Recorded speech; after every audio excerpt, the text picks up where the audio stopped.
pasó. Listo. Ok. Iniciamos entonces este segundo eje titulado Integración de tecnologías digitales en las prácticas pedagógicas. Y realmente, estimados participantes del doctorado de pedagogía digital, les doy nuevamente la bienvenida a la segunda clase. Y en esta noche tenemos el gusto, el placer de un invitado llamado Pedro Luis Méndez Camargo. Bienvenido, profe Pedro, gracias por aceptar esta invitación.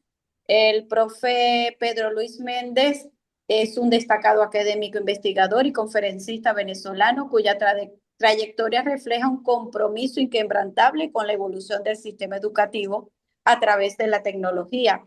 Nacido en Machique, Perijá, Estado Zulia, inició su formación en el Colegio Nuestra Señora del Carmen, donde sentó las bases de una carrera caracterizada por la excelencia y la diversificación del conocimiento.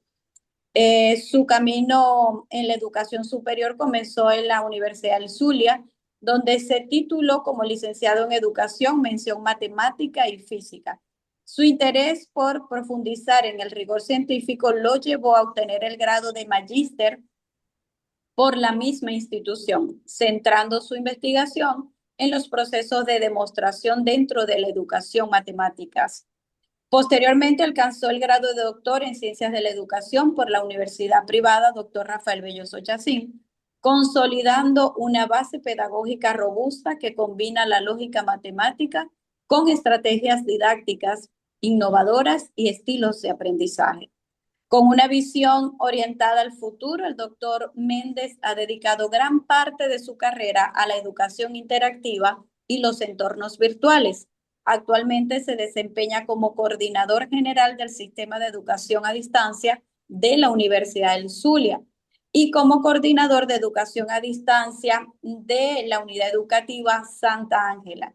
Su experiencia internacional incluye su labor como docente en Atlantic University y en la Universidad Privada de Santo Domingo Sabio en Bolivia. Santo Domingo Sabio en Bolivia. Es pionero en inteligencia artificial educativa. En años recientes se ha posicionado como un experto en la integración de la inteligencia artificial en el ámbito académico. Ha liderado múltiples cortes de formación para cientos de docentes sobre diseño, ética y herramientas prácticas de inteligencia artificial, extendiendo este impacto incluso a sectores como la salud, la gestión empresarial, y su labor como conferencista lo ha llevado a foros nacionales e internacionales, abordando temas de vanguardia como la gamificación y los desafíos tecnológicos en la era de la inteligencia artificial. Tiene reconocimiento por su destacada labor. Ha sido reconocido con distinciones de alto prestigio, entre las que destaca el Premio Estatal María Oquendo a la labor educativa más destacada del año 2025. Además, cuenta con certificados como locutor profesional, lo que potencia su capacidad comunicativa en la divulgación del saber. El doctor Pedro Luis Méndez Camargo continúa transformando el panorama educativo, guiado por la premisa de que la tecnología y la innovación son herramientas esenciales para el desarrollo del pensamiento lógico y la democratización del conocimiento en el siglo XXI. Muchísimas gracias, profe Méndez. Los micrófonos son todos suyos y nuevamente la bienvenida a este postdoctorado de pedagogía digital. Y así que, bueno, lo escuchamos. Bien, muchísimas gracias, doctora Yanili Ramos, a todas las autoridades de la Universidad Doctor José Gregorio Hernández por la invitación y bueno, agradecido con todos los doctores que están presentes en la tarde, noche de hoy para escuchar un poco sobre esto, ¿no? La integración de tecnologías digitales en la práctica pedagógica. La idea es dar un recorrido, hacer un recorrido sobre los elementos que componen este eje y por supuesto algunas ideas de lo que se debe, se puede hacer cuando hablamos de la integración de estas tecnologías en la práctica docente específicamente. Bien, vamos a conversar primero sobre este paradigma de pasar de repositorios a ecosistemas. Nosotros estamos acostumbrados, lamentablemente, a que un aula virtual, un LMS, no son más o no es más que un simple archivero de documentos. Es decir, simplemente allí van a tener los estudiantes, los participantes, documentos, archivos, videos del formato que considere pertinente el docente y, por supuesto, las actividades a realizar. Pero tal como lo señalan Serna Martínez, perdón, en el año 2021 y otros colaboradores, estas plataformas se deben convertir en una columna vertebral, la columna vertebral que estructura el currículo. Entonces, no solamente lo debemos pensar como un repositorio, sino que debemos pensar en los LMS como un entorno, un ecosistema digital donde puedo planificar y organizar, donde puedo tener analíticas de aprendizaje, hacer seguimientos de datos en tiempo real, tener también un monitoreo de las comunidades, por supuesto, este entorno de comunicación que se crea en un LMS, y todo esto nos lleva a una intervención oportuna. ¿Qué estamos haciendo? ¿Cómo lo estamos haciendo? Y de verdad el estudiante está aprovechando lo que estamos haciendo. Y ojo, recuerden que no es la misma experiencia cuando hablamos de pedagogía que cuando hablamos de andragogía, ¿ok? Porque la diferencia, una de las diferencias más notables entre un adulto y un joven, un niño, es que el adulto sabe lo que tiene que hacer y lo hace. Sé que tengo una responsabilidad, sé que estoy en un postdoctorado y no debe haber un docente que esté guiando precisamente ese proceso de inicio a fin, tal como lo hacemos con los chicos. Entonces, las aulas virtuales, ¿cómo deben ser para los chicos, para los adolescentes, cómo deben ser para un postdoctorante? Es importante que nos llevemos esas preguntas, ¿no? Ahora bien, tenemos varios elementos que conforman estos sistemas de LMS, como lo son la plataforma Moodle. Esta plataforma Moodle tiene un enfoque constructivista. La fortaleza principal de esta plataforma es la coevaluación y el aprendizaje guiado. Y, por supuesto, hay un entorno, o esto compone un entorno altamente estructurado. Y es lo que nosotros hablamos cuando analizamos la complejidad de la interfaz. ¿Qué tan complejo es utilizar Moodle atendiendo y tomando en cuenta que es la plataforma más utilizada a nivel mundial? Primero, es una plataforma gratuita, es una plataforma que basta con tener un servidor y un equipo de programadores y diseñadores instruccionales para que se le dé vida a esta plataforma. Luego nos encontramos con una plataforma que utilizamos mucho en la época pandémica, que es la plataforma Google Classroom, donde tenemos un enfoque ágil conectivista, más que constructivista, conectivista. Hay una coautoría en la nube, tenemos integración nativa con las herramientas del ecosistema de Google, y en cuanto a la complejidad es más dinámica, tiene una mínima fricción en cuanto al uso tanto para docentes como para estudiantes, pero por supuesto con muchas menos ventajas que Moodle, que era la que comentábamos anteriormente. Y por último tenemos la plataforma de Microsoft Teams, donde hay un enfoque centralizado corporativo, es una plataforma, las dos anteriores son gratuitas, esta plataforma es de pago. Hay una unificación cuando hablamos de comunicación, video, evaluación, y hay, al ser una interfaz unificada continua, es importante que sepan que la mayoría de instituciones que utilizan esta plataforma Microsoft Teams tienen un equipo que la maneja. Es decir, el docente no es aquel quien diseña las aulas virtuales, sino que se trabaja con una metodología llamada llave en mano, aula virtual con llave en mano. ¿Qué es esto? Simplemente son aulas virtuales que ya están estipuladas y que el docente solamente debe gestionarlas, no debe crear. ¿Ok? Ahora bien, ¿qué sucede cuando hablamos de las suites corporativas? El concepto clave que prevalece en estos aspectos es la democratización tecnológica con requerimientos técnicos mínimos. Cuando nosotros utilizamos estas herramientas, estamos simulando los flujos profesionales modernos en nuestra aula.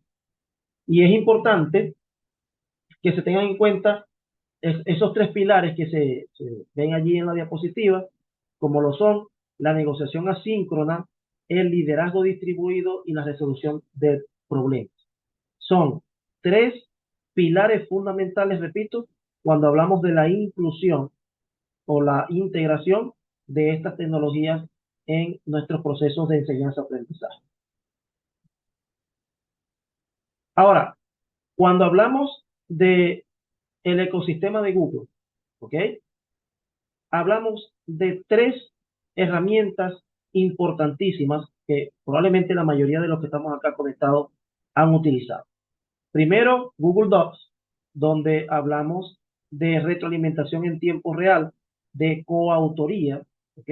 Nosotros podemos colocar un documento en esta plataforma y cada uno de nosotros hacer aportes a ese documento, teniendo allí el registro de cuándo se hizo el aporte, de cuál aporte hizo, de dónde a dónde se hizo el aporte, quién lo hizo.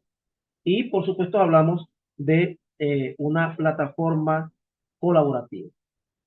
Luego hablamos de Google Drive, también hemos utilizado seguramente esta herramienta, donde tenemos un almacenamiento estructurado, hay un acceso permanente. Caso, por ejemplo, esta grabación podría subirla a Google Drive y compartir el enlace con los que considero que ellos puedan visualizarla. Y esos enlaces pueden ser públicos o privados. Si yo lo hago público, comparto un enlace y cualquiera que tenga ese enlace, sea de este curso o no, puede visualizar la grabación, pero además puedo ser un poco más privado y compartir ese enlace vía correo electrónico, de tal manera que para poder visualizar el archivo, debes iniciar sesión para poder, repito, tener acceso a ese archivo, ¿no? Y por supuesto Google Meet, una plataforma de comunicación, una plataforma de interacción sincrónica, equivalente a este ambiente que estamos utilizando, esta herramienta que estamos utilizando ahorita, que es Zoom, en la cual pues se dan videollamadas y esto por supuesto genera espacios interactivos, debates de posturas y tutorías personalizadas. Es importante destacar en este punto que cuando nosotros estamos incluyendo la tecnología y cuando estamos hablando de educación a distancia, educación en línea, llámelo como usted lo quiera llamar, la interacción cara a cara es importantísima. Y quiero hacer un inciso acá, y hablar de las plataformas de comunicación. El WhatsApp, el Telegram, son plataformas hechas para comunicarnos, no son plataformas hechas para compartir experiencias de aprendizaje. Nosotros comúnmente decimos, voy a dar clases, pero eso ya pasó a la historia y ya la idea es, voy a compartir experiencias de aprendizaje porque el proceso es centrado en el estudiante, no es centrado en el docente. No es el docente quien da, ¿ok? Es el estudiante quien construye junto al docente. Ahora, desde la época pandémica hasta la actualidad, hemos visto, lamentablemente, desde mi humilde saber y entender, que utilizamos el WhatsApp o el Telegram para dar clases. Entonces tenemos clases, entre comillas, donde el profesor envía una imagen que puede ser esta diapositiva, una nota de voz de 5 minutos explicando esta diapositiva, pero 2 minutos después envía otra imagen y otra nota de voz de 10 minutos. Porque a veces hay notas de voz incluso que están ya grabadas, audios pregrabados. Entonces está la experiencia del estudiante que se pierde entre tantos mensajes, que cuando está escuchando una nota de voz y va por la mitad, ya le han enviado otro audio, ya le han enviado otra diapositiva, los estudiantes, los compañeros han preguntado. Entonces, igual pasa en Telegram. Entonces yo en este aspecto recomiendo este tipo de herramientas. No tenemos para adquirir Zoom o Google Meet de forma paga, pues tenemos el Google Meet gratuito, que nos permite conectarnos 1 hora y estoy seguro que 1 hora de conexión a través de una vía sincrónica donde se discutan temas de relevancia es mucho más eh, factible, mucho más productivo que 3 horas por WhatsApp. ¿Ok? Ahora, cuando hablamos de educación a distancia, educación a través de elementos virtuales, no podemos olvidar, no podemos dejar de nombrar el aula invertida. ¿Qué es el aula invertida? Es una metodología que reestructura completamente nuestro modelo tradicional. En este caso, o utilizando esta metodología, la teoría se traslada a la casa. Y así el estudiante puede estudiar a su propio ritmo. Ahora, ¿qué hace que el aula invertida sea relevante? Que cuando el estudiante se lleva la teoría a la casa, entonces nosotros tenemos tiempo cuando nos encontremos en nuestra aula física o nuestra aula virtual, estos espacios sincrónicos, para discutir, no para explicar la teoría. Y de esa forma los estudiantes trabajan en equipo, resuelven problemas y desarrollan el pensamiento crítico como tal. Es decir, ya nos vamos a encontrar con estudiantes que manejan todo el contenido que yo voy a trabajar y que esperan que yo les explique ese contenido. Y por supuesto va a haber una interacción. No es tal como se hacía en tiempos de otrora, en los que el estudiante llega a la clase como una tabula rasa, no sabe, no tiene idea de lo que vamos a hablar y simplemente recibe la información. En este caso, el estudiante, además de recibir información, puede hacerlo de forma crítica y puede discutir con el docente sobre toda esta información. Ahora, hemos hablado de todos estos aspectos, pero no podemos dejar de entender que cuando nosotros pasamos de un aula tradicional a un aula invertida, los roles del estudiante y del docente deben reestructurarse. Y por supuesto la dinámica del aula también se debe reestructurar. Entonces tenemos que en la educación o en el aula tradicional, el docente es un transmisor de información, es el sabio, ¿ok? Cuando hablamos de la metodología de aula invertida, el docente pasa a ser un facilitador, un guía, ¿ok? En el caso del rol del estudiante, en la educación tradicional, como les decía, el estudiante no es más que un receptor pasivo. Pero cuando hablamos del aula invertida, el estudiante es un gestor activo, perdón, un gestor activo de su proceso formativo, ¿ok? Ya es el, el protagonista de ese proceso de aprendizaje. Cuando hablamos del uso del tiempo sincrónico, y ojo, el tiempo sincrónico puede ser presencial o no, ¿ok? Puede ser presencial o a distancia, virtual, repito, a través de plataformas como Zoom o Google Meet. Cuando hablamos del aula tradicional, no hay más que exposiciones teóricas, pero cuando hablamos del aula invertida, se resalta la interacción humana, el debate y la aplicación práctica. Y en el área metacognitiva, en el aula tradicional, los estudiantes tienen una memorización a corto plazo, pero cuando hablamos del uso de herramientas como el aula invertida, hay un razonamiento crítico y hay resolución de problemas complejos. Voy a hacer un inciso en este aspecto para indicarles que las preguntas me las pueden hacer al final de esta exposición, así que vayan anotando por allí pues, las dudas o los elementos que le llamen la atención de ellos. Bien, ahora tenemos que hablar, fíjense que normalmente nosotros escuchamos hablar de las TICs. ¿Y qué son las TICs?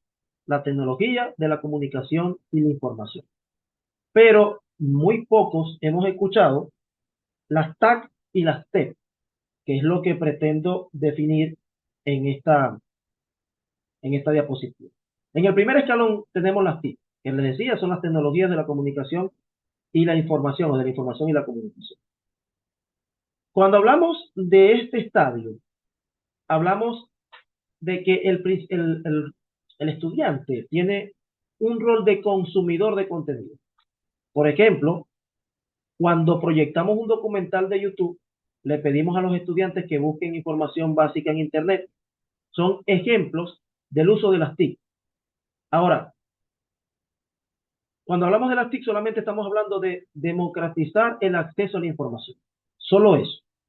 Es decir, el estudiante utiliza las tecnologías de la información y la comunicación para tener acceso a la información. Pero no hay una intención didáctica. No hay un proceso. Es simplemente el estudiante accediendo a la información. Por eso es que debemos nosotros buscar el avance al segundo nivel, que son las TAC, o las tecnologías del aprendizaje y el conocimiento.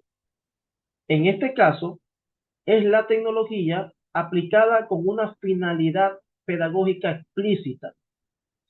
En este escalón, en este estadio, el alumno deja de ser un receptor pasivo y se convierte en un aprendiz activo. Supongamos que tomamos el video que ya conversamos en YouTube, empezamos a usar herramientas para insertar preguntas evaluativas. Utilizamos Kahoot, por ejemplo, que es una herramienta de gamificación, para repasar jugando. Y en este caso estamos haciendo uso de las TAC. Fíjate que ya no es solamente ver el video de YouTube, sino que tengo una herramienta que me permite insertar preguntas al video de YouTube y preguntas que yo como docente quiero hacerle al estudiante para que él desarrolle el pensamiento crítico. Y la búsqueda es llegar a las TEP, que son las tecnologías para el empoderamiento y la participación.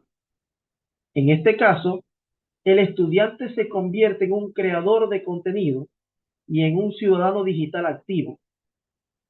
Utilizamos los blogs, los podcasts, por ejemplo, para que el estudiante produzca resultados reales, difunda una audiencia que va más allá del profesor y, por supuesto, el trabajo se ve de forma más explícita.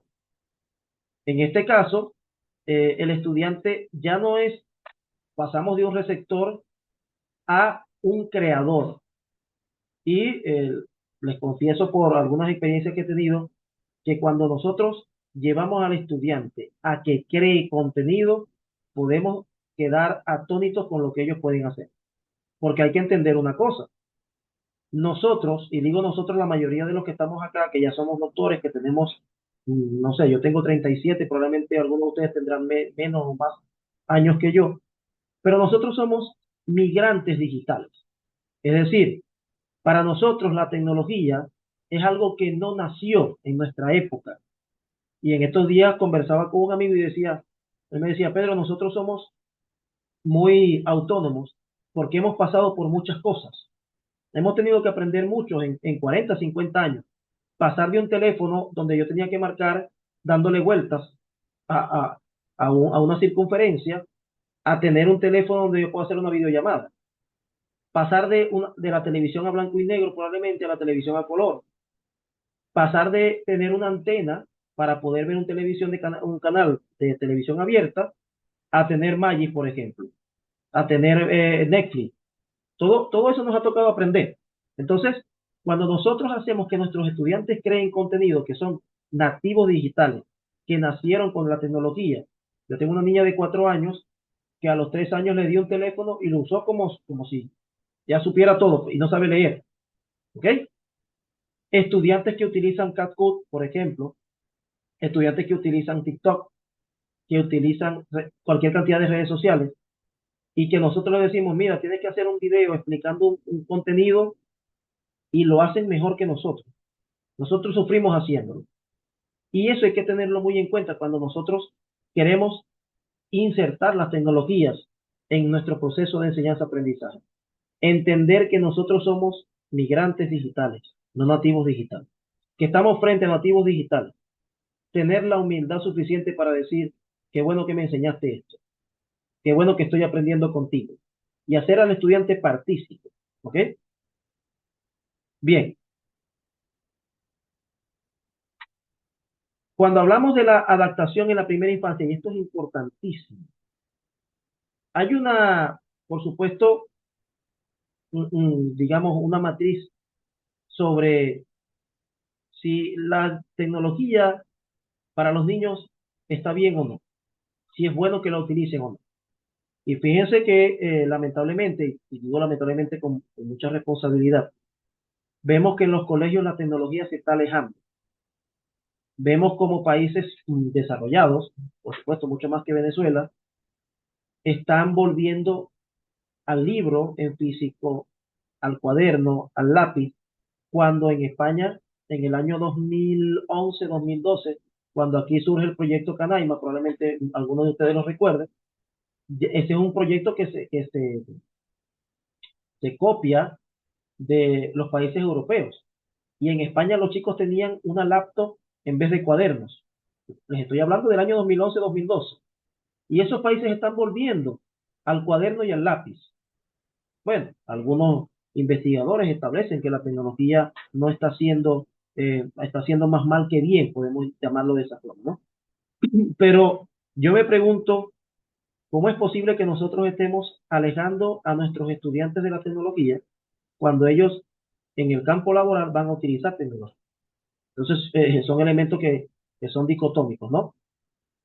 Pero cuando hablamos de la inclusión, de la adaptación de la tecnología en la primera infancia, tenemos que en el nivel general hay pantallas individuales y plataformas de LMS, pero cuando hablamos de la educación infantil de 0 a 6 años, podemos utilizar pizarras interactivas, podemos utilizar robótica manipulativa, ¿ok? Eh, en cuanto al grado de autonomía, en el nivel general los estudiantes tienen una autorregulación bastante alta, pero los niños tienen una autorregulación, una autonomía de moderada a baja. Entonces, allí tenemos que hacer un análisis crítico de ello. En cuanto a los riesgos principales, tenemos en el nivel general distracción o pasividad, pero en la educación infantil tenemos sobreestimulación sensorial, aislamiento social, y fíjense cómo lamentablemente en estos días vi un video, no recuerdo en qué red social, donde la mamá fue a hacer compras con la niña y se llevó una tablet como cartera.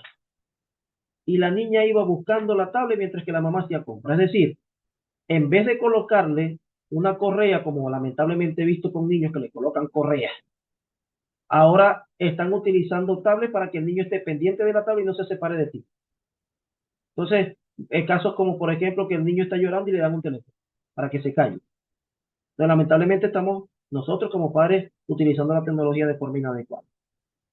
Y cuando hablamos del rol del educador, en el nivel general, el educador es un facilitador asincrónico, un coach, pero en educación infantil el educador debe ser un supervisor constante y un mediador afectivo. Y por supuesto, la tecnología debe ser siempre bajo supervisión. Es importante eso. Ahora, cuando hablamos de la pedagogía infantil,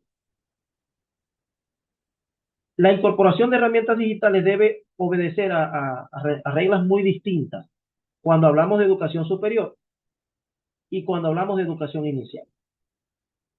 Cuando hablamos de educación superior, o en este caso de educación infantil, la inclusión de la tecnología debe tener un enfoque centrado en el juego, en la experimentación física, en el desarrollo integral del niño. Caso diferente de la educación superior. Ahora bien, nosotros en esta etapa de la educación infantil debemos tomar en cuenta que la tecnología debe actuar siempre como un complemento dinámico, pero jamás sustituye el contacto humano ni el juego libre. Ojo, cuando, por ejemplo, yo he generado cuentos con inteligencia artificial, cuentos extraordinarios, con, con unos elementos gráficos que llaman mucho la atención. Si yo le voy a leer un cuento a los niños de 5 años en el nivel de educación inicial, por supuesto les llama más la atención que yo les lea el cuento proyectándolo en un televisor, en un video y que ellos vean las imágenes, a que yo solamente lleve el cuento impreso, solamente con letras, por ejemplo. ¿Qué debemos hacer? Tal como los decía en la diapositiva anterior, incluir una tableta una pizarra digital, pero para que ellos despierten la curiosidad, la coordinación motora, pero repito y hago énfasis en esto, las pantallas no pueden reemplazar la socialización presencial, el afecto, las experiencias sensoriales que el niño necesita vivir en el mundo real. Esto es muy importante que se tome en cuenta. Aquí les traje, entre otras, 3 estrategias manipulativas o herramientas manipulativas para niños entre 0 y 6 años. Ya les hablaba de las pizarras interactivas, las cuales transforman el uso de pantalla de una experiencia individual y aislada a un evento social, colaborativo y visualmente compartido. Hay aplicaciones táctiles adaptadas, hay muchos juegos gratuitos en la Play Store, por ejemplo, en Internet en general, donde a los niños se les enseñan las figuras geométricas, las letras, los colores, los animales. Y cuando hablamos de la parte táctil, nosotros lo que estamos fomentando es la coordinación visomotora fina. Y es un elemento que los chicos deben ir desarrollando.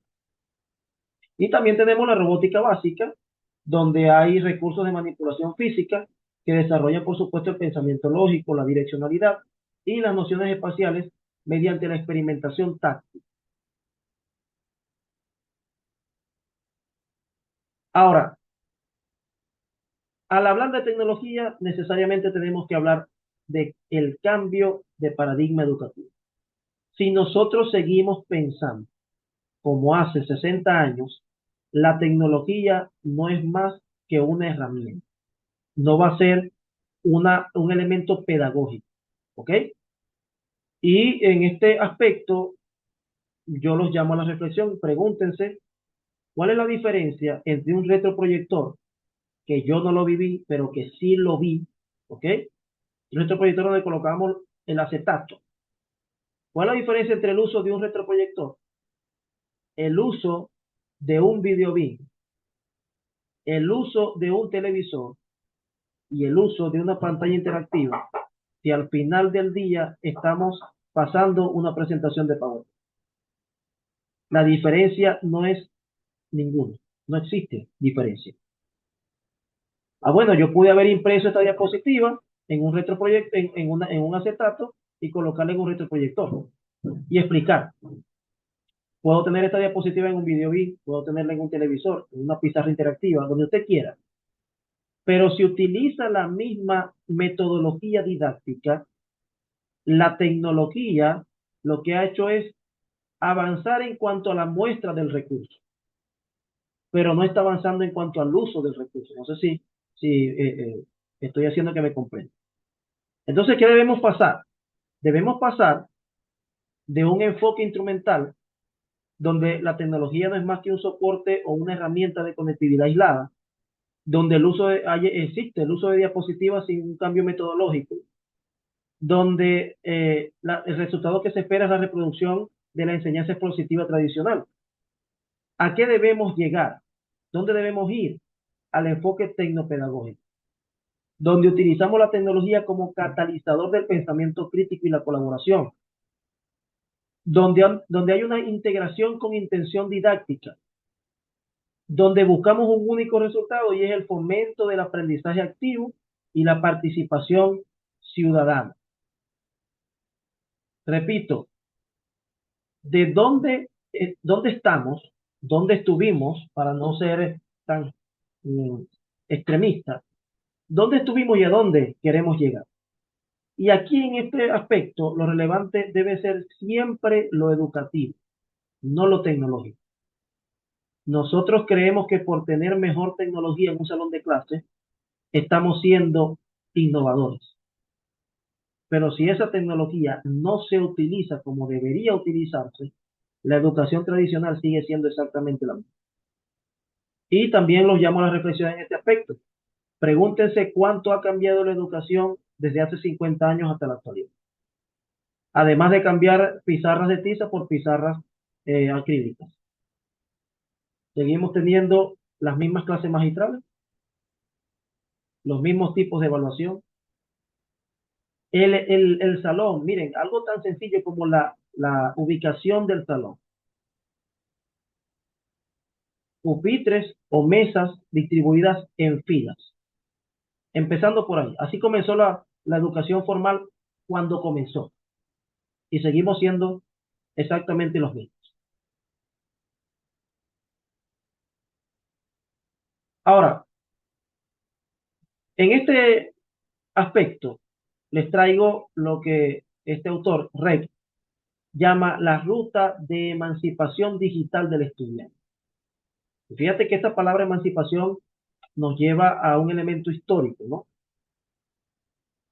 ¿Cómo podemos los educadores lograr que el estudiante pase o deje de tener un rol pasivo y se convierta en un estudiante activo? Ya les decía con anterioridad, los niveles de intervención de la tecnología en el estudiante: el nivel TIC, el nivel TAC y el nivel TEP. Repito, en el nivel TIC, el estudiante solo es consumidor de contenido. En el nivel TAP pasa a ser un aprendiz activo, y en el nivel TEP, él se convierte en un creador o co-creador de contenido. Ahora vamos a ver, además de los roles del estudiante, que ya los hemos discutido en estos 3 niveles, cómo se utilizan las tecnologías en estos niveles. Primero, discutamos la intención didáctica. En el nivel TIC, la intención es democratizar el acceso a la información y superar barreras espaciotemporales. En el nivel TAC, la intención didáctica es aplicar la tecnología con finalidad pedagógica. Y en el nivel TEP es trascender el aula para resolver problemas reales, colaborar y generar impacto social. ¿Cómo utilizamos o cómo podemos mencionar algunos ejemplos prácticos de estas 3 estadios de la tecnología? Si estoy en el nivel TIC, basta con proyectar un documental instruccional de YouTube. Si paso al nivel TAC, tal como les decía, podemos insertar este video, preguntas reflexivas, incluso simular laboratorios. Hay una página que se llama PEP Colorado, que la tengo allí. Por cierto, esta diapositiva la voy a compartir con la profesora, o ya la compartí, con la profesora Yaneli, para que se la pase a ustedes también, ¿no? Este material es de ustedes. Les decía, hay una plataforma llamada PEP Colorado que tiene simuladores gratuitos en línea. Y cuando hablamos del nivel TEP, es crear wikis, podcasts, proyectos globales independientes, donde los estudiantes participen de manera activa. Aquí tenemos cuál es el deber ser, cuál es esa ruta de inclusión o del paso del nivel TIP al nivel TEP. En educación primaria se comienza con los niveles TIP y TAC. En educación secundaria, fíjense bien en esta línea de tiempo, se disminuye el uso del nivel TIC y el uso del nivel TAC, y comienza a utilizarse de una u otra forma el nivel TEP, para llegar a la educación superior, donde debemos tener ya todo preparado para que los estudiantes estén en ese nivel en específico. Ahora, vamos a hablar de un elemento importantísimo, diría uno de los profesores que me formó, el profesor Pedro Infante: nadie puede dar de lo que carece. Y cuando hablamos de incluir las tecnologías en la práctica pedagógica, nos preguntamos, ¿el docente es capaz de incluir la tecnología? Y es aquí donde comienza la parte de la formación docente. Primero, nosotros tenemos que dejar de pensar en la formación docente como una alfabetización básica. Es decir, nosotros creemos que por enseñarle al docente a utilizar Google Docs, ya el docente va a utilizar. Y además lo va a utilizar de forma efectiva en cuanto a lo pedagógico. Pero no es solamente utilizar las herramientas tecnológicas. Es la dimensión didáctica, la dimensión crítica, la dimensión ética. Y cuando hablamos de la dimensión didáctica, hablamos de saber cuándo y para qué usar la tecnología con propósito educativo. Si hablamos de la dimensión crítica, hablamos de la conciencia de los impactos sociales, culturales y éticos que tiene la inclusión de la tecnología en los procesos educativos. Y cuando hablamos de la dimensión ética, hablamos de la responsabilidad moral y la promoción de la ciudadanía digital. Por ejemplo, yo tengo la responsabilidad de decirles que estas diapositivas las hice con ayuda de la inteligencia artificial. Yo no soy diseñador gráfico, ni tengo los elementos creativos como para hacer diapositivas como esta. Y cuando yo como docente aprendo a decirles, a ser sincero con mis estudiantes, les enseño a mis estudiantes a ser sinceros conmigo. Ese es el primer paso. Ahora, tal como les decía, la dimensión didáctica es el medio. Y hay que entender que la integración efectiva ocurre cuando la intersección del conocimiento tecnológico, pedagógico y del contenido está bien especificada. ¿Cuál es el objetivo acá? Diseñar e implementar experiencias que personalicen la educación y fomenten el aprendizaje activo. Cuando hablamos de la dimensión crítica, tenemos que evaluar el impacto sociocultural de las herramientas, comprender y combatir la desinformación, el sesgo de los algoritmos y la economía de la atención. Y el rol que nosotros debemos tener es de mediador. Nosotros somos unos mediadores que formamos estudiantes capaces de evaluar la fiabilidad de la fuente. Fíjense que con la llegada de la inteligencia artificial hay cualquier cantidad de noticias falsas en la Internet. Y cuando hablamos de la dimensión ética, hablamos de la gestión de la huella digital, de la reputación, la prevención del ciberacoso, el respeto a los derechos de autor y licencias y la protección de datos de menores. ¿Ok? Cuando hablamos de la formación docente, hablamos de esta estructura del marco europeo DIPCON EDU, que significa digital, computarizado y educativo. Este marco establece 22 competencias estructuradas en 3 grandes bloques. ¿Y cuáles son esas competencias? Primero, el bloque 1, que es el entorno profesional. Debe existir un compromiso profesional del docente en su ecosistema laboral. Luego el bloque 2, que es el núcleo pedagógico, donde tenemos contenidos digitales, enseñanza y aprendizaje, evaluación y retroalimentación y empoderamiento de los estudiantes. Y por último, el bloque de ciudadanía del alumno, donde hablamos del desarrollo de competencias digitales del alumnado o del estudiantado. Si nos vamos un poco más allá y analizamos cada bloque, en el entorno profesional tenemos la comunicación organizativa, es el uso de plataformas para optimizar la comunicación administrativa, institucional, y con la familia. Fíjate que nosotros por ahora llegamos al WhatsApp, a comunicarnos por WhatsApp con las familias o con los estudiantes. También la colaboración profesional es el empleo de tecnologías para compartir conocimientos, o crear recursos, innovar prácticas de forma conjunta con otros docentes. Luego la práctica reflexiva, que es una evaluación crítica y sistemática de la propia práctica pedagógica digital para identificar áreas de mejora. Y el desarrollo profesional continuo, que tiene que ver con la participación activa en comunidades virtuales de aprendizaje, cursos en línea, seminarios web para la actualización docente. Nosotros tenemos una falla muy grande en cuanto a los docentes en general, y es el hecho de que el docente difícilmente se sigue formando. Y sobre todo el docente difícilmente se sigue formando porque la frase común es: ¿para qué me voy a seguir formando si no me van a pagar? Entonces, cuando nosotros entendemos que la formación es personal y es una decisión propia, seremos mejores docentes.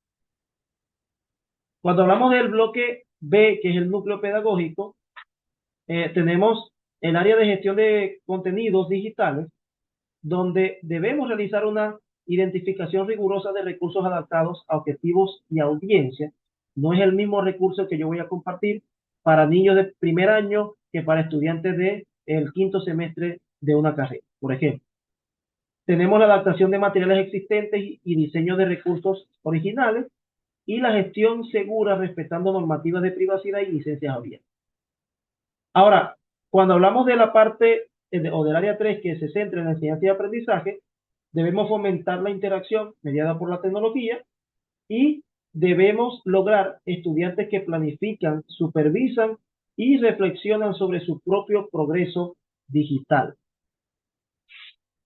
Vamos ahora al área 4, que es la evaluación y analíticas de aprendizaje, donde tenemos una diversidad de formatos de evaluación formativa y sumativa en entornos virtuales. Lamentablemente vemos uso de entornos virtuales donde tienes que leer un PDF y entregar una tarea. No utilizamos un foro, no utilizamos una wiki, no utilizamos un cuestionario, entre tantas evaluaciones posibles. Tenemos la generación y selección de datos estadísticos sobre el comportamiento, rendimiento y trayectoria del alumno. ¿Qué hacemos con los estudiantes que no ingresan al aula virtual? ¿Qué hacemos con los estudiantes que no entregan las tareas? También pasamos a la interpretación crítica, que es la capacidad del docente para leer los datos, evitar sesgos y comprender las barreras de aprendizaje reales. Y por último, el uso de la información para adaptar la estrategia pedagógica en tiempo real, ofrecer feedback oportuno y personalizado al estudiante. Si hay una ventaja que tiene la educación las herramientas virtuales de educación, es el hecho de que yo puedo personalizar la educación del estudiante. Ahora, la pregunta es cómo hacerlo. Luego nos vamos al bloque C, que es el empoderamiento y la ciudadanía, donde tenemos la accesibilidad y personalización. Debemos garantizar el acceso equitativo e inclusivo, adaptando la tecnología a los ritmos y capacidades cognitivas individuales. Diseñar actividades donde el alumno resuelva problemas reales y donde abandone el rol de espectador. Enseñar a evaluar la credibilidad de la información y a expresarse creativamente. Y fomentar la netiqueta, el bienestar digital, la ciberseguridad y la protección de datos personales. Cuando hacemos una síntesis de estos niveles en los que el estudiante puede estar, repito, el nivel TIC, TAP o TEP, en el primer nivel el docente selecciona contenidos digitales para transmisión básica. En el segundo nivel, el docente aplica evaluación formativa y analítica que puedan retroalimentar el aprendizaje autorregulado. Y en el tercer nivel, el docente impulsa el compromiso activo, coordina la alfabetización mediática y la creación ética, requiere colaboración profesional en red. Y es importante fomentar un entorno TEP. Es imposible si el docente no domina las áreas 5 y 6 del marco europeo, que los invito a que amplíen la investigación acerca de este marco, que es bastante interesante. Algunas recomendaciones. Dominar el software es el punto de partida. La competencia real reside en las dimensiones didácticas, críticas y éticas. Transitar de las TIC a las TEP exige diseñar metodologías que eleven al alumno de consumidor pasivo a ciudadano participativo.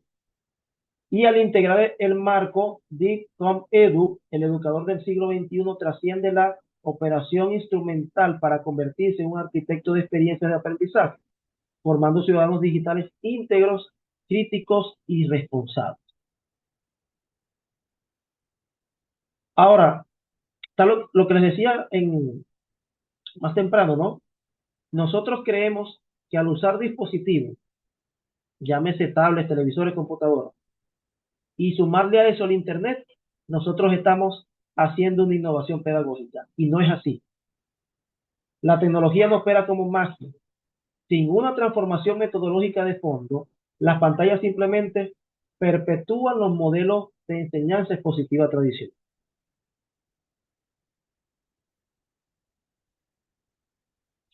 Ahora, cuando hablamos de formación del docente, necesariamente debemos hablar, entre otras, de 3 barreras estructurales. La primera, falta de capacitación estructurada. Cuando nosotros intentamos incluir la tecnología en la educación, debemos tener en cuenta que nos vamos a encontrar con esto y con otras cosas. Formación aislada, formación puramente instruccional, y carente de enfoque metodológico progresivo. La resistencia al cambio. Yo he formado muchos de mis colegas en la Universidad del Zulia y a veces les digo, mira, para que te inscribas en el curso de inteligencia artificial, eso a mí no me interesa. Es la respuesta. Yo no necesito de eso. Y es normal la resistencia al cambio, pero hay que superar esa barrera. ¿Y por qué la resistencia al cambio? Porque cuando nosotros hablamos de tecnología, existen tensiones psicológicas frente a la innovación, choque cultural por la brecha generacional, esto que les decía, nosotros somos migrantes tecnológicos, y la carga laboral excesiva. Nosotros, los docentes, tenemos escasez de tiempo real para planificar, para explorar plataformas, para diseñar modelos de evaluación. Entonces, de una u otra forma, el día a día nos lleva a estar en un constante trabajo y eso lo que causa es que el docente siga haciendo lo mismo siempre, porque no tengo tiempo de preparar algo diferente. Cuando hablamos de la trampa de la capacitación instrumental, les decía temprano, el enfoque de la capacitación del docente es aprender a usar equipos, encender computadoras, aprender a usar procesadores de texto. No más que eso. Y el resultado es la replicación de métodos tradicionales a través de la pantalla. Profe, que nosotros estamos innovando porque ahora los exámenes no son a mano, sino que yo le entrego una fotocopia al estudiante. ¿Cuál es la diferencia? Yo los imprimí le saqué copia. Ahora, cuando hablamos del enfoque pedagógico, hablamos del foco en la resolución de problemas, en el pensamiento crítico, en la ética digital, y esto nos lleva a diseños de entornos de aprendizaje transformadores. También analizamos la anatomía de la resistencia al cambio. ¿Qué es lo que nosotros vemos? La fuerte reticencia a incorporar nuevos recursos digitales en el aula de clase. Eso es lo que nosotros vemos. Pero ¿qué es lo que no vemos? ¿Qué es lo que hay debajo de eso? Factores psicológicos como incertidumbre y falta de familiaridad. Temor infundado al reemplazo del rol docente, y es lo que está sucediendo en esta época con la era de la inteligencia artificial. Nosotros creemos que vamos a ser reemplazados por la inteligencia artificial. Y les comento, nosotros no vamos a ser reemplazados por la inteligencia artificial. Vamos a ser reemplazados por un profesional que sepa usar inteligencia artificial, que es otra cosa. Y también tenemos factores culturales. La cultura institucional pasiva, cuando nosotros hablamos de incluir tecnología en nuestra institución, hablamos de inversión. Y esa inversión es en dinero, en tiempo. Directivos que no quieren porque simplemente no tienen tiempo o no están dispuestos a formarse. La brecha generacional. Tenemos un profesor que es migrante digital versus un alumno que es nativo digital.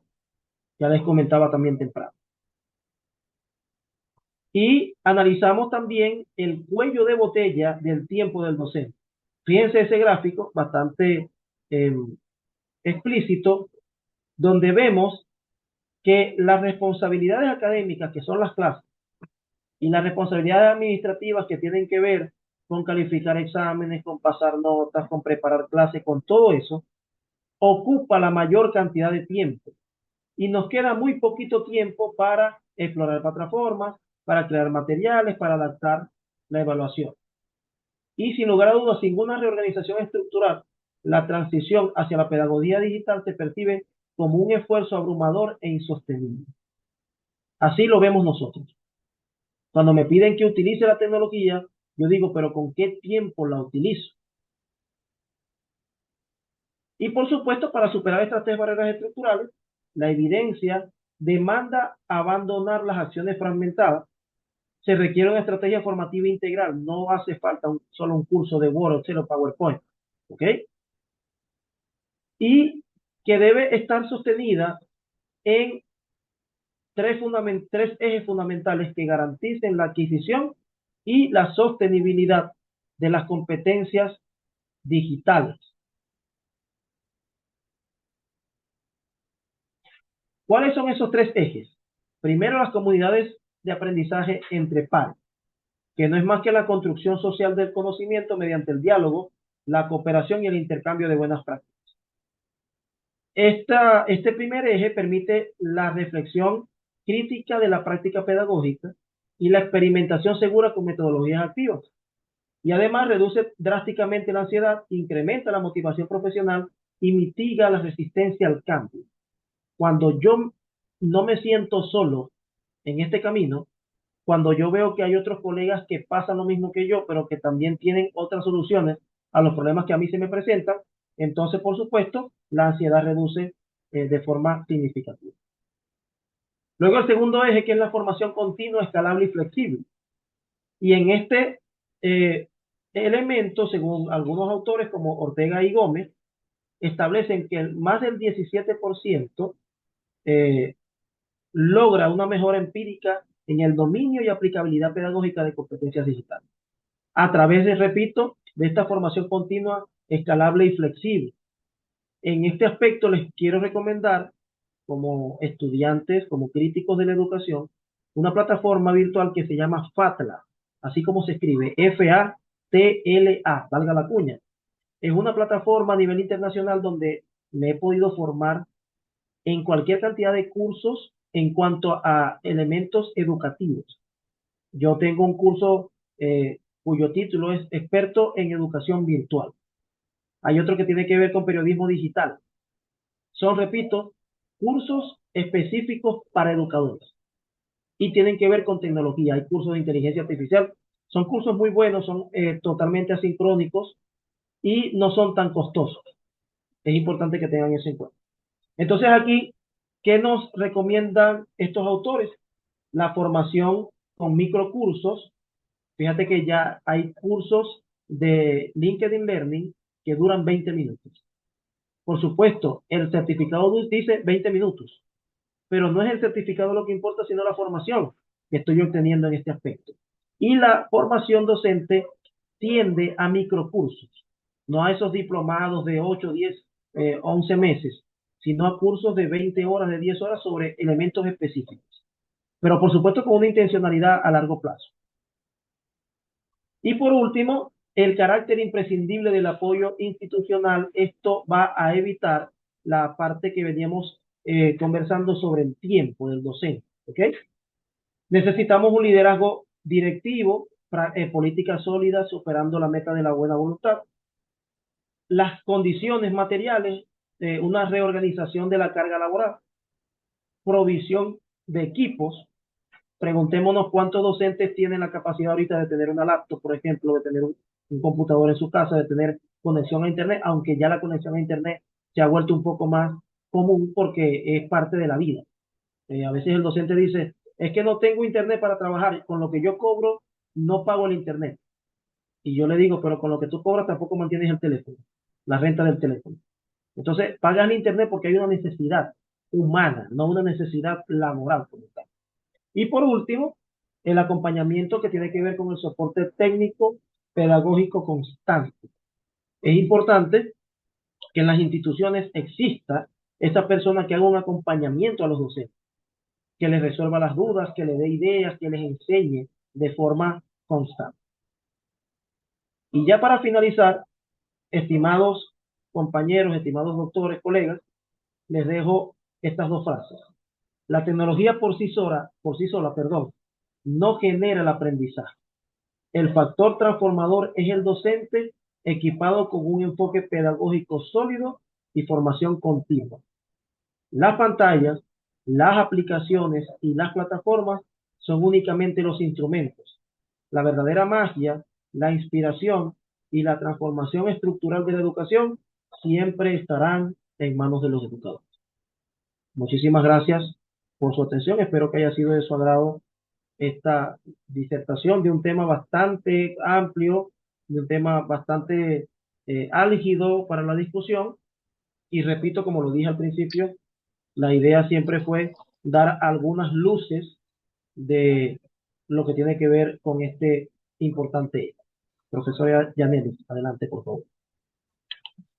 Excelente, Pedro. Te felicito de verdad. Me encantó toda tu disertación, muy explícito y sé del gran material que habías planificado para compartir, pero ese material, bueno, estaba relacionado con otras clases que más adelante ya los alumnos lo van a poder conocer. Pero de verdad que te felicito porque has dado un paseo desde la educación inicial. Me gustó esa parte, ¿no? Porque yo recuerdo también el proyecto Canaima cuando fue dotada desde educación inicial, básica, bachillerato, educación media, a los estudiantes de Canaima, esa computadora, en educación inicial algunos le dieron unas tablets, creo que fue, y en primer grado. O sea, los primeros grados siempre fueron unas tablets que le pudieron dar. Y recuerdo, creo que fue entonces en educación inicial, que le dieron fue al docente para que se preparara y ayudara y mejorara sus clases a través de esas computadoras también y tablets. Y lamentablemente y da dolor, porque fue una inversión que se hizo en la educación, pero que lamentablemente muchos no lo valoraron, muchos no lo apreciaron. Y vimos cómo padres de familia luego vendían esas canaimas, quizás por la situación económica, pero se trató de hacer la inversión no solo para el conocimiento, la actualización, el desarrollo de destrezas y habilidades de los estudiantes, sino también para que los docentes pudieran impartir y ser transformados, pudieran utilizar esas estrategias, perdón, esas herramientas para poder impartir las clases de forma diferente, que fueran más dinámicas, pero eso se quedó simplemente allí. Hasta de Sí, hecho, profe. el Fíjate, seguir, bueno, disculpe, pero le quería comentar, ¿no? Algo sobre la experiencia. En el año 2011, 2012, ya yo era ayudante académico de la facultad y surge en la Facultad de Humanidades un proyecto que se llamó Luz para Canaima. Resulta que nosotros del Departamento de Matemática y Física nos dimos cuenta de que faltaba algo, y algo de lo que yo hablé hoy, la formación, eso, porque las lactos se las dieron a los maestros, pero nadie les enseñó a usarlas. Primero, había un choque. Tenían sistema operativo Linux, no tenían exacto. sistema operativo Windows. Entonces había un choque porque el docente, el, el, el, la poca cantidad de docentes que había utilizado ese tipo de tecnología, había utilizado un ambiente Windows, no un ambiente Linux. Nosotros estudiamos este proyecto, profe, a profundidad. Era un proyecto hermoso, es decir, todo lo que estaba en el papel era una maravilla. Incluso la dotación de mini lactos para los chicos, de tablets, pero también la dotación de laptops VIP para los profesores. Ujú. La dotación de, lo llamaban gabinetes de carga en cada salón. Unos gabinetes grandísimos con un cable súper grueso donde podían los chicos cargar las computadoras allí. Eso yo nunca lo llegué a ver, empezando por Sí, allí. Entonces, fíjense cómo lamentablemente la falta de formación docente hace que un programa tan espectacular se quede en la nada. Y al final del día, como dice la profesora Yaneli, ¿dónde pararon esas lactos? En las minitecas. ajá. Todavía hay por allí lactos de esas. Y es lamentable porque fue una inversión que hizo el gobierno. Y ojo, no era cualquier computadora. Eran unas computadoras con unas características bastante interesantes para la época. Y muy Procesador, buenas, salían buenas. sí, procesadores Intel, y eran computadoras, profe, que venían hechas para darte golpes. Eso se caía, se daban golpes y golpes y seguían como si nada. Adelante, Sí, profe, disculpe la interrupción. sí, eso es cierto. Y fíjate, todo lo que tú has hablado en cuanto a la transformación docente, el docente nunca se preocupó por, por capacitarse para poder hacer uso de esas herramientas que le habían dado y poder ayudar también al estudiante. Eh, y fue lo más lamentable de todo esto es que no se formó verdaderamente también a los niños, porque había un CEBIT en muchas escuelas, pero esas escuelas, el docente CEBIT atendía muy poco a los estudiantes. O si no, era el facilitador para que a veces el docente pudiera impartir alguna clase en el CEBI que pudieran, porque hasta VideoBeam dieron a las escuelas. Y bueno, yo en mi escuela, la única que lo usó fui yo, porque yo sí utilizaba el VideoBeam para impartir clases, para dictarle que fueran más dinámicas las clases, poder enseñarle a los estudiantes cómo, por ejemplo, elaborar algún diseño de presentaciones, cómo ellos podían hacer, pero no era mi responsabilidad en ese sentido, porque para eso estaba el profesor Sevi. Entonces lo que hacía era que impartía mis clases a través del video BIM para que los estudiantes pudieran ver algo diferente, no solamente el libro, sino que también pudieran ver, porque me gustaba mucho.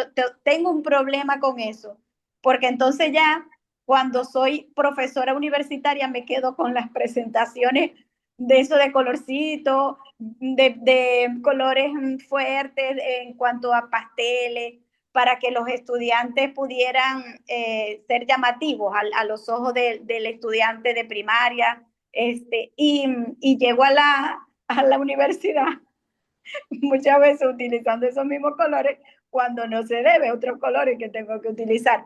Pero bueno, el punto central es que lamentablemente hoy día dijiste también algo que me dolió. O sea, es verdad, me dolió, porque hoy día, aparte que los docentes no tienen ni una laptop para poder hacer sus proyectos, y lo lamentable que hace días, porque ya yo tengo un tiempo fuera de las aulas, ya estoy jubilada en el ministerio, pero me doy cuenta que yo imprimía todo. Yo tenía un libro del el proyecto, yo sí lo hacía, pero yo imprimía las listas, imprimía todo, y cuando me doy cuenta que los docentes ni siquiera podían o tenían dinero para imprimir las hojas para poder pasar la lista el día a día, sino que agarraban un bolígrafo y anotaban, o en un cuaderno todos los estudiantes que llegaban, o hacían la lista ellos a mano, como era hace muchos, muchos años.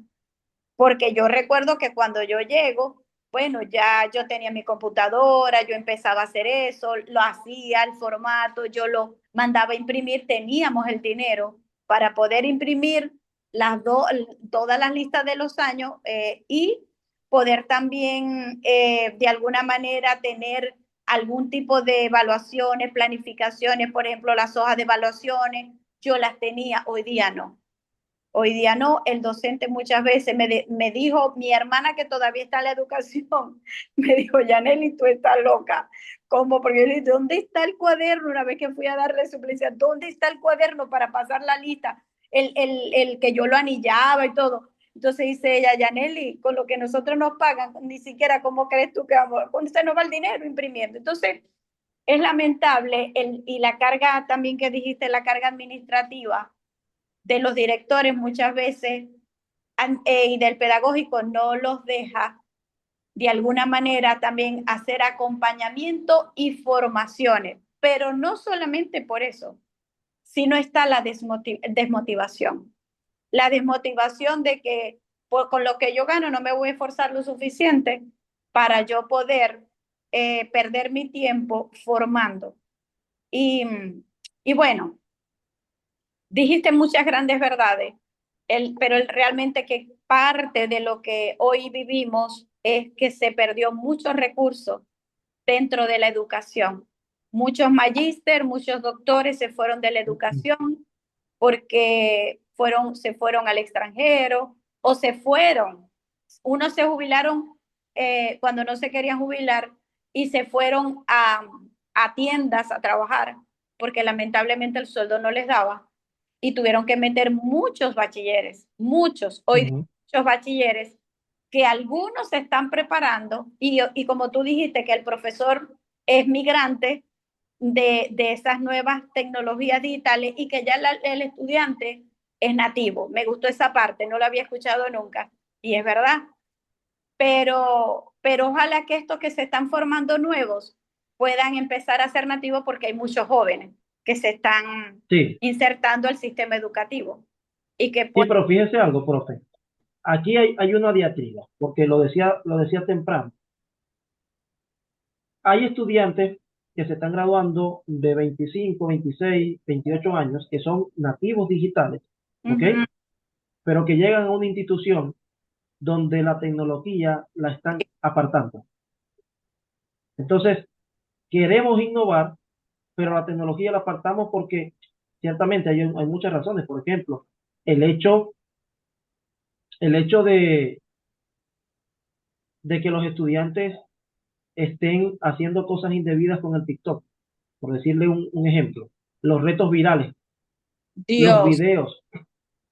En el colegio donde yo trabajo, hace como año y medio casi se mata un muchacho por un video de un reto que estaban haciendo entre ellos. Aquí se mató uno.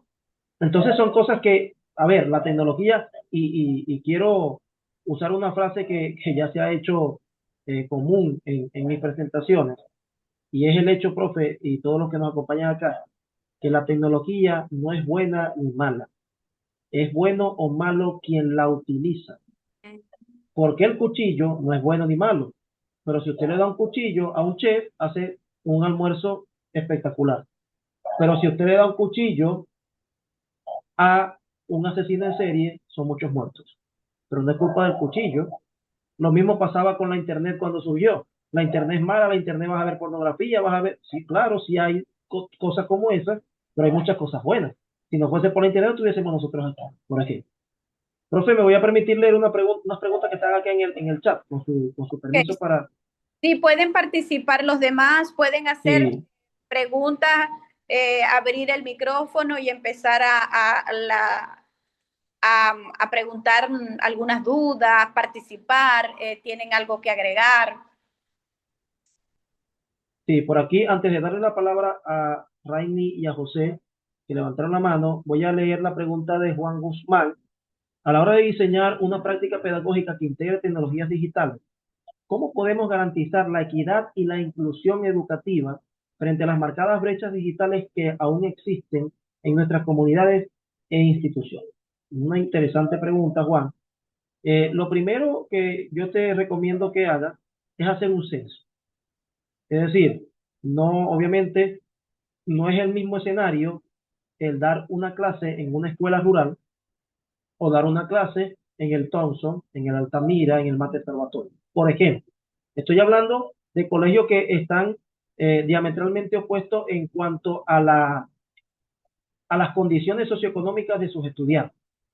Entonces, dependiendo de qué elementos tengan los estudiantes a mano, entonces yo puedo decidir qué utilizar o qué no. Pero ojo, un aula virtual es una página web y para entrar al aula virtual lo que se necesita es un teléfono y la mayoría lo tienen y saldo.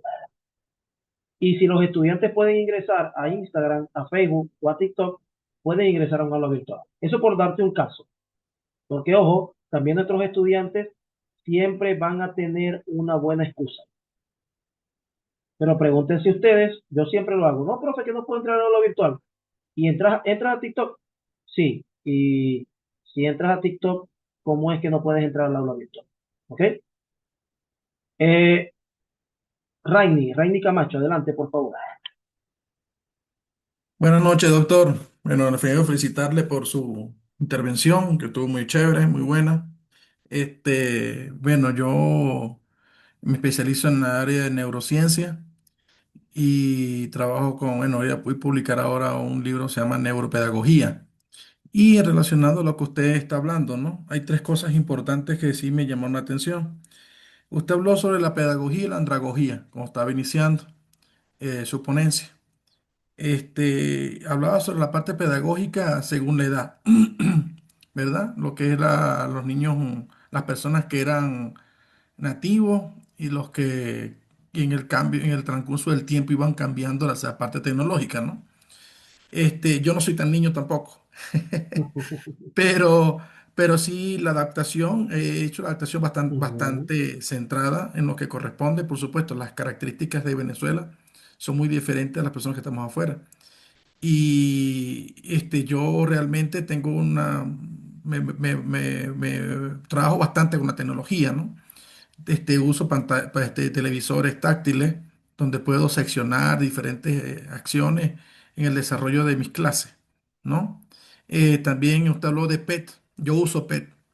Qué bueno. Porque, porque con PET tenemos simuladores en diferentes áreas, como física, química, biología, matemática. De hecho, puedo hacer una actividad interdisciplinaria donde puedo interactuar entre las diferentes áreas del conocimiento, ¿no? Entonces, utilizando PET, donde PET me puede utilizar, bueno, yo puedo contar una historia, ¿verdad? Una historia a un estudiante de primaria, ¿ve? Eso es lo que lo difiero con usted en ese tema, del tema de la edad. Pues yo puedo hablar con un estudiante de cuarto grado y definirle con referente un aspecto, una historia, y utilizar plataformas PET en el área de física. ¿Ve? Yo tengo un niño que lanza una pelota con un índice, una inclinación de 40 grados, el cual la fuerza del lanzamiento está. Utilizo física, pero es una historia para un niño. Entonces no Ujú, es igual cuando un niño interactúa de una forma teórica con el libro, con el cuaderno, usted hizo referencia a eso, ¿verdad? Que hay gente que se está todavía con ese tema, donde el niño puede visualizar en PET, puede visualizar una fuerza de roce, una aplicación de un péndulo, puede utilizar otros aspectos relacionados, ¿verdad? Que el porcentaje del ácido es una solución en la ley de química, es decir, muchas cosas, no solamente puede ser para personas grandes, ¿no? Sino también para estudiantes de bachillerato, personas adultas. En la parte andragógica y pedagógica, yo puedo utilizar con personas adultas aspectos relacionados como si fuera un niño.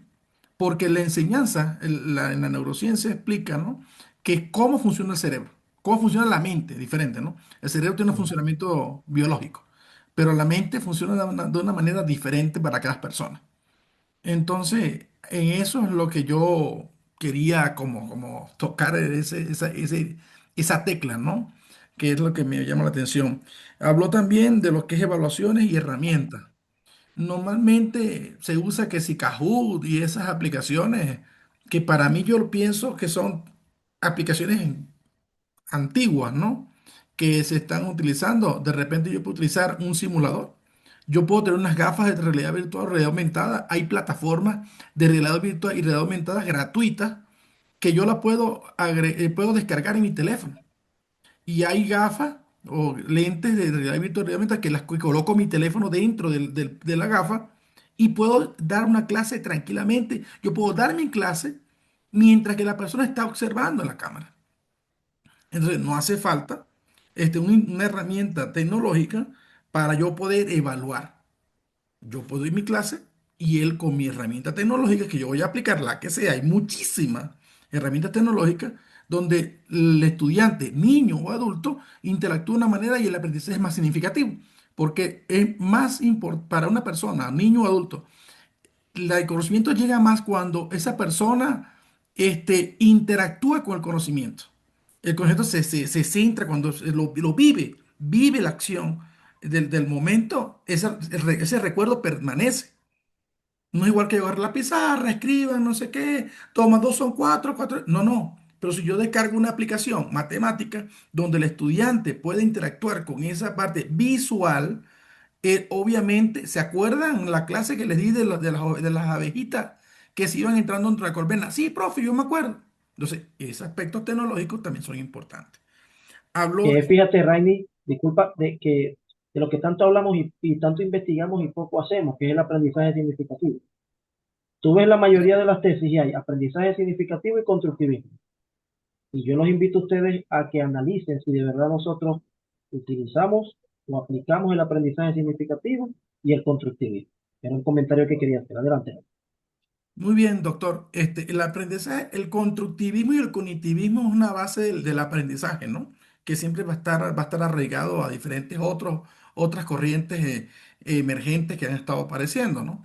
Este, eh, y es la base, ¿no? Pero no es la esencia como tal de lo que es el constructivismo y el cognitivismo. Están presentes, pero ahorita en este actual momento está con un enfoque bastante bajo porque hay otras corrientes diferentes, pero como el aspecto colaborativo, la contextualización de los conocimientos, es decir, otros aspectos que también endurecen más, enfatizan el aprendizaje significativo como usted está haciendo referencia, ¿no? Habló también de los elementos socioeconómicos. De repente sí es muy, muy verdad, de eso de que de repente no todas las instituciones tienen la parte económica para poder socializar un aprendizaje, pero también un docente con un teléfono puede dar una clase tranquilamente. Yo me descargo una aplicación en mi teléfono, ¿verdad? No necesito de que tenga internet. Yo me descargo la aplicación, me descargo el video, me descargo lo que sea en mi teléfono y con esa herramienta yo puedo dar una super clase donde los estudiantes le queda el conocimiento. Entonces es una información más apreciativa, al estudiante le queda más arraigada la información. Es decir, herramientas tecnológicas hay muchísimas. Nosotros lo que tenemos es que ser docentes e investigadores, donde Ujú. podemos nosotros enfatizarnos y buscar qué otras cosas nuevas existen, qué hay nuevo, qué hay nuevo. O sea, tener hambre del conocimiento y buscar y buscar y buscar y buscar para cada que sumar y sumar y sumar. Esa es mi intervención, doctor. Me gustó Muchas gracias, eso de Jaime. hambre del conocimiento. Eso lo tenemos muchos, pero lamentablemente, es más, ya lo coloqué aquí, hambre del conocimiento, porque me gustó, en verdad.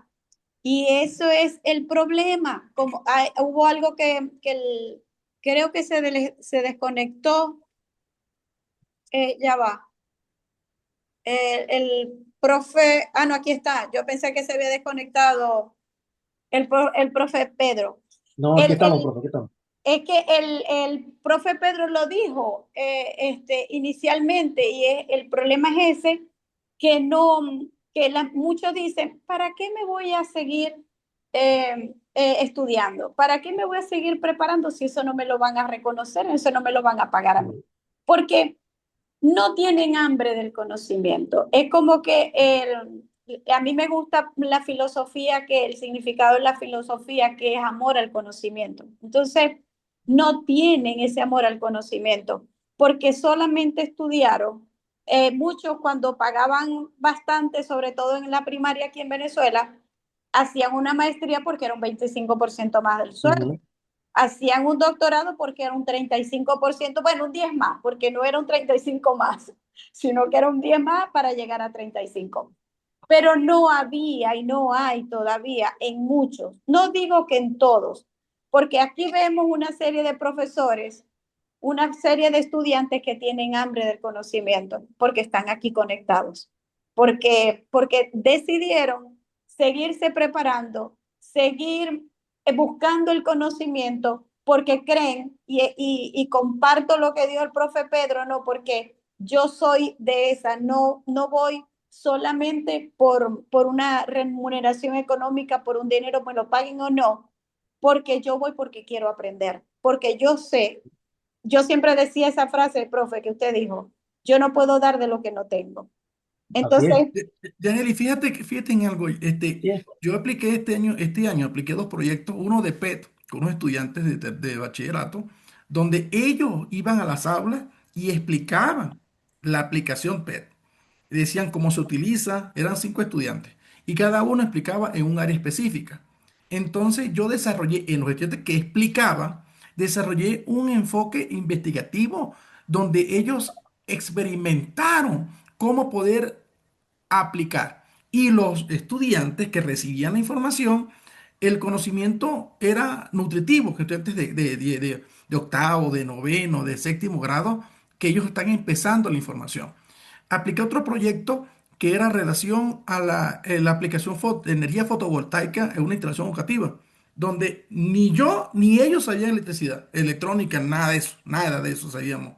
Pero nos asociamos nos asesoraron unas personas en específicas en el área, donde los estudiantes desarrollaron un diseño, no lo ejecutaron, pero diseñaron un enfoque de energía fotovoltaica por institución educativa. Ellos salieron clarísimos de lo positivo y lo negativo que existía en la energía fotovoltaica. Entonces, hay muchas cosas. Yo aprendí electricidad, en mi caso, ¿no? Y no bueno, conozco nada, no soy del área. vamos a escuchar ahora al profe José López, que tiene hace rato la mano levantadita también. Buenas noches, ¿cómo están? Buenas ¿Se noches, Buenas escucha? doctor. noches. Qué Buenas bueno que se noches. escucha. La vez pasada tuve problemas con la conexión. De verdad que estoy súper maravillado con la disertación del profesor Pedro, del doctor Pedro. Excelente de nuevo, de verdad que nos trajo a un paseo de lo que debe ser el uso de la tecnología en los actuales momentos en la educación. Lastimosamente, también considero que la educación en Venezuela hay un pequeño desfase entre lo que es las tecnologías de la información y la comunicación y las competencias digitales que debe tener el docente para llevarla a cabo. Como bien lo dijo el profesor Pedro, sí se han aplicado proyectos innovadores, como en aquel caso, en aquellos tiempos, el proyecto Canaima, que sí tuve la oportunidad de vivirlo y sí vi esas cajas que tenían para cargar toda esa cantidad de dispositivos electrónicos, porque trabajé en un CEBIT en una zona rural y fíjense que llegó hasta ese espacio, ese Sí. beneficio. Sin embargo, la carencia de capacitación o formación docente, no sé cómo se le puede llamar en este caso, se hacía evidente y eso, eh, vamos a llamarlo de esta forma, como que afeaba esa intención que tenía este proyecto de llevar la tecnología a las partes más recónditas de Venezuela, donde desde las personas eh, con menos posibilidad de tener acceso a este tipo de herramientas, se les brindara esa oportunidad y se les brindó a medias, como digo yo, se les brindó de una manera deficiente porque nunca se formó al docente para que le diera el uso necesario a ese tipo de herramientas. Eh, en todo este paseo que nos dio el profesor también, lastimosamente, vuelvo y repito, acá en Venezuela, cuando escucho al doctor Raini hablar de la manera como aplica la tecnología en el sitio donde se encuentra, yo me deleito escuchando toda esa gama de elementos que él puede usar para llevar a cabo una clase no solamente magistral, sino también hacerla significativa, hacerla proactiva, hacerla dinámica, participativa. Y lastimosamente en Venezuela, en la mayoría de las instituciones, ni siquiera tenemos acceso a Internet, mucho menos a herramientas tan innovadoras como estas, que nos limitan al docente a desarrollarnos en esta área. Eh, por esa razón también aplaudo el término ese de hambre a aprender o hambre a apropiarnos de las tecnologías, porque los que estamos acá, como lo dice la profesora también, es porque tenemos eso, tenemos hambre de conocimiento, tenemos hambre de dar un paso más allá para poderlo aplicar en nuestras aulas de clase, porque ciertamente cuando escucho toda la información del profesor, me doy cuenta y hasta me ubico en un docente de educación media general que no ha salido del nivel TIC, Ujú. y quizá pueda haber dado un paso más allá al nivel TAC, porque sí me he valido de videos ilustrativos donde al mismo tiempo aprovecho la oportunidad de formular preguntas innovadoras o reflexivas a los estudiantes para que ellos puedan llegar más allá de la información que se les está brindando, pero nunca hemos dado el paso al nivel TAP.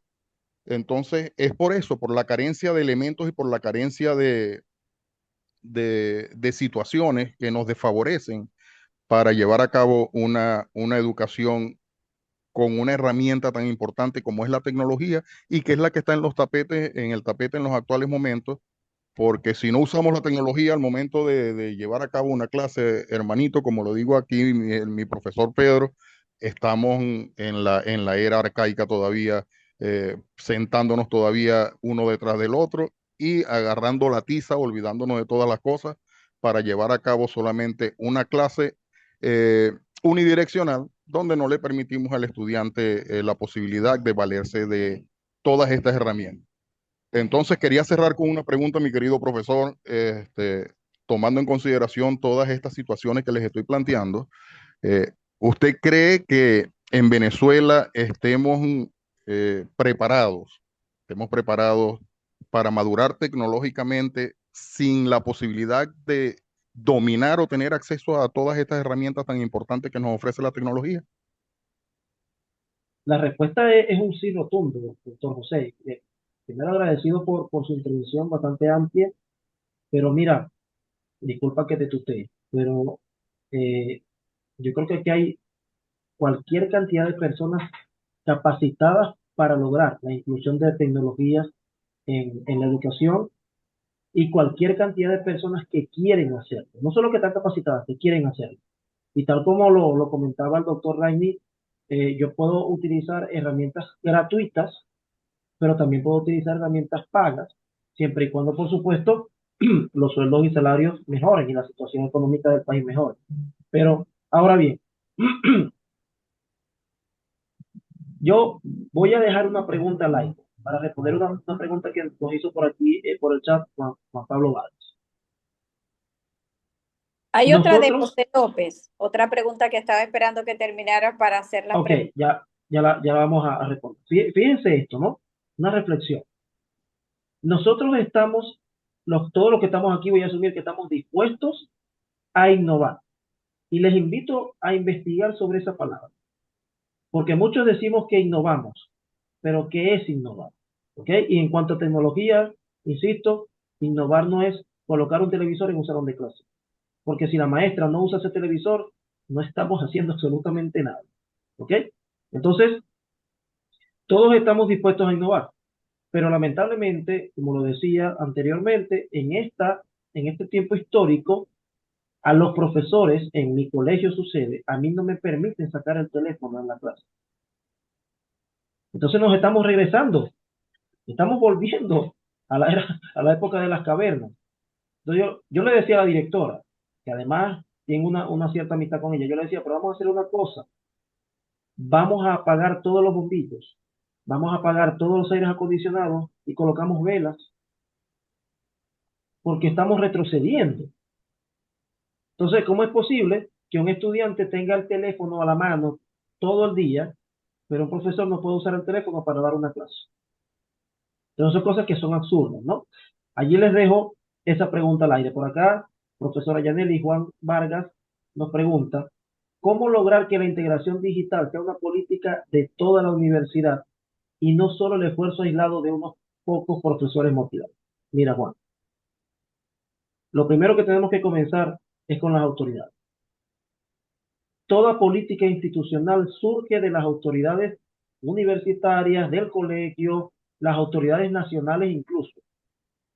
Yo les digo, de echando broma a los docentes de mi universidad, la Universidad del Sur, yo les digo, ¿qué harían ustedes si yo me convierto en ministro de Educación Universitaria hoy y decido quitar todas las pizarras y colocar pizarras electrónicas en todos los salones de todas las universidades?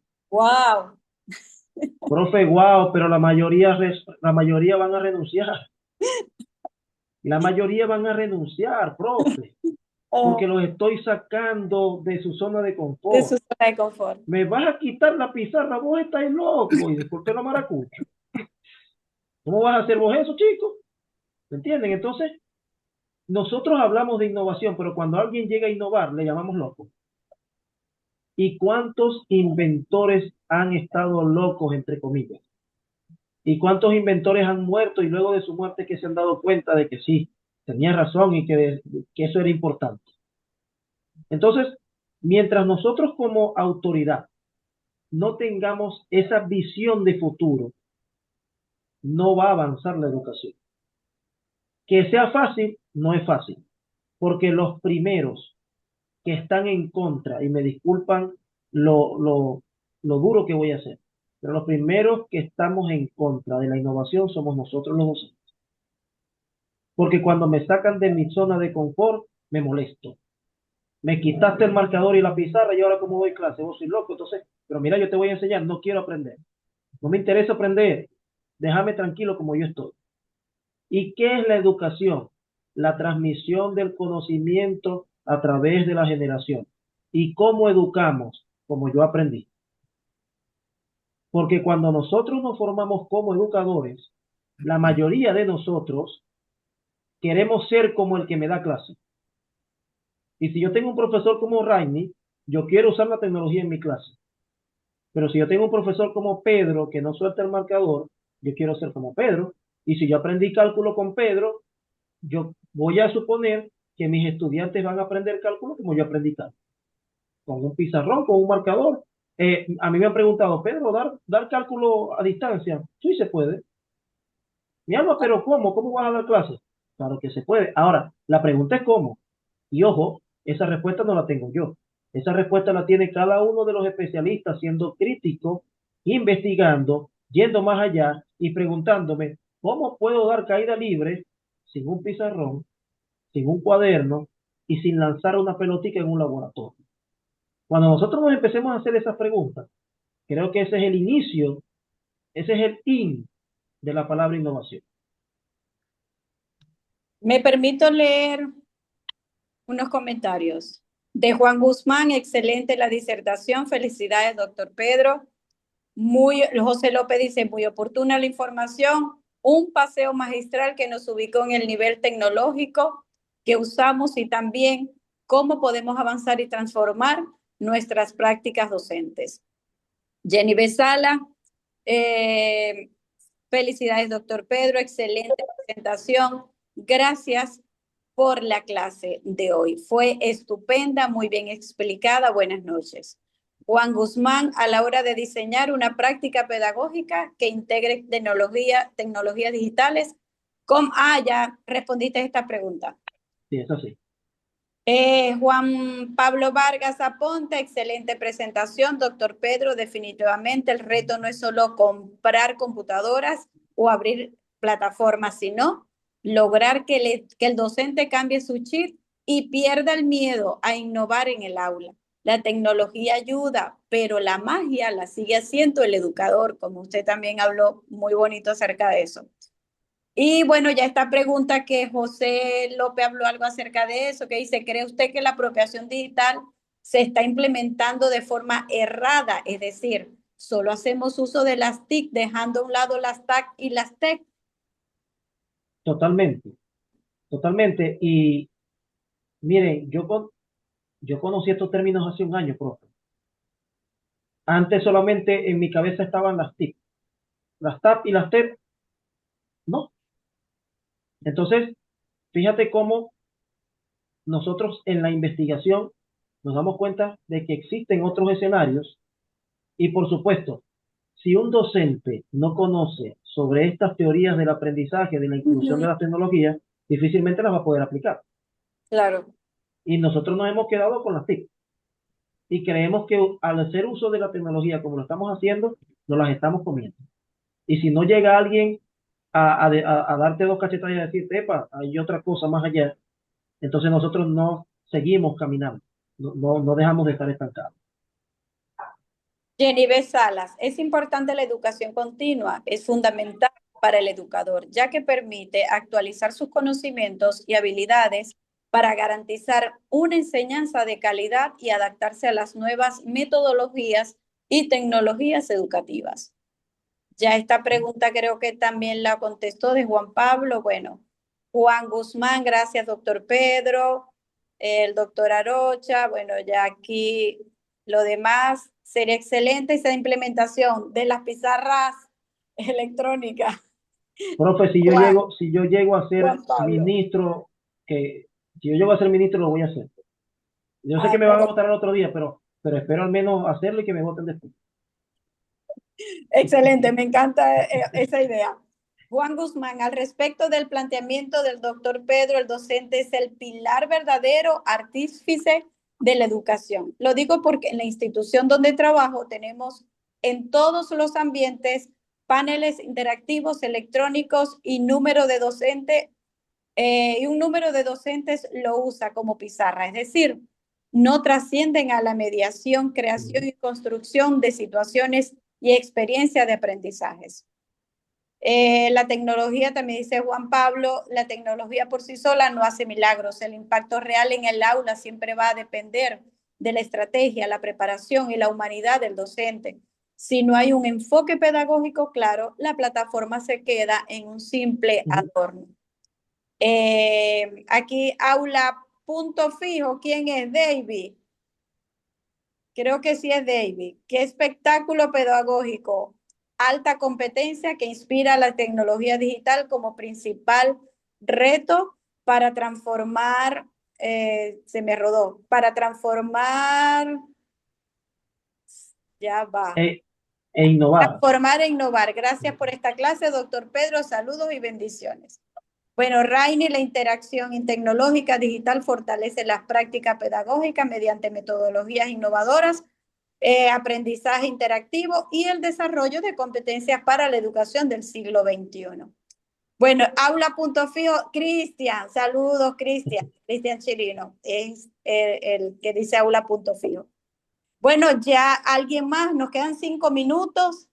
Rainy tiene la mano levantada, profe, no sé si quiere Ajá, hacer sí, ya lo alguna vi. aportación. Bueno, doctor, bueno, primero otra vez felicitarlo, de verdad, Gracias. encantadora su ponencia, de verdad me encantó mucho. Lo importante es cuando nosotros debatimos y hacemos conversaciones, de verdad es fabuloso, porque nos nutrimos de conocimiento, ¿no? Cuando usted habló de innovación, doctor, habló sobre la manera de lo que debemos cambiar. La innovación no solamente es tecnología, la innovación son muchas cosas. Sí. Los carros siguen siendo de gasolina desde hace muchísimo tiempo. Pero primero cambió la aerodinámica. Después agregaron la parte digital. Y así fue cambiando. Eso es innovación. Y Correcto. sigue siendo de gasolina. Entonces, bueno, ahora es eléctrico. Pero son Ajá. cosas que han ido cambiando y sigue siendo un carro. Es decir, no es solamente de que nosotros decimos, no, que necesito de una pantalla digital para ser innovador. No, yo puedo ser innovador en mi clase sin tener tecnología. Entonces, son Correcto. cosas muy importantes, doctor, que usted hizo referencia el día de hoy, que le aplaudo y de verdad, muchas gracias por lo que tú nos has enseñado el día de hoy. Gracias a ti, Rainy. Y ojo, no podemos ser innovadores si no aprendemos. Ujú. En la medida de que nosotros aprendamos, y yo tengo un ejemplo que es mi padre, él tiene 64 años y todavía estudia, Me dio usa la, clases, por cierto. dígame, Me dio clases tu papá, por cierto. bueno, fíjate, le dio clase a la profe Yaneli. Mi papá es un excelente profesional y sigue estudiando todos los días. Sí. ¿Y cuál es el primer paso para innovar? Aprender. Porque si no sé, no puedo dar. Y cuando yo me doy cuenta que hay otras herramientas, no tecnológicas específicamente, yo me doy cuenta que puedo hacer una clase diferente. Miren, yo se los digo a las maestras de inicial cuando me toca compartir con ellas. ¿Por qué no sacan a los niños al patio? ¿Por qué no sacan a los niños a sembrar? O sea, son cosas que uno no lo toma en cuenta, pero es importante. Profe, se acaba de ir la electricidad, así que si me Ya me di desconecto, cuenta. es porque se apagó el UPS. El profesor hablaba que el primer paso es aprender. Yo considero que además de aprender, desaprender primero. Desaprender todas Totalmente. esas posturas y todas esos paradigmas que tenemos arraigados y darle paso a las nuevas alternativas que tenemos. Y bueno, yo creo que es lo mejor que podemos hacer para comenzar a innovar, que es la idea, que el docente sea innovador. Cuando defendí tesis de pregrado, yo lo hice con acetato. Yo sí recuerdo aquella vez que utilicé el retroproyector Yo con acetato también. y fue novedoso y eso fue asombroso. Y bueno, a medida que hemos usado todas esas gamas de herramientas que nos brinda la tecnología, pues uno se siente mucho más cómodo y, y además de que son mucho más ergonómicas también para el uso y sobre todo para no hacer tan fea una exposición donde uno se está atravesando y cambiando y quitando y moviendo. Ujú. Entonces, bueno, de verdad que cierro agradeciéndole mil veces la bendición que nos dio el día de hoy de darnos esta clase magistral que de verdad que nos deja una enseñanza significativa. De verdad que Dios bendiga a todos los que están presentes el día de hoy Amén. también. Y gracias Amén. también, profesora, profesor Rainy, por esos aportes tan significativos que han dado, que de verdad que también los atesoro y los guardo porque mucho aprendizaje el día de hoy. Amén. Gracias a ustedes. Gracias a ustedes por haber estado aquí y por escuchar. Y a la profesora Yaneli, volvió la electricidad. Gracias a Dios. Y a Con la bajo. profesora Yaneli por la invitación. Profesora. Gracias a ti por haber aceptado mi invitación.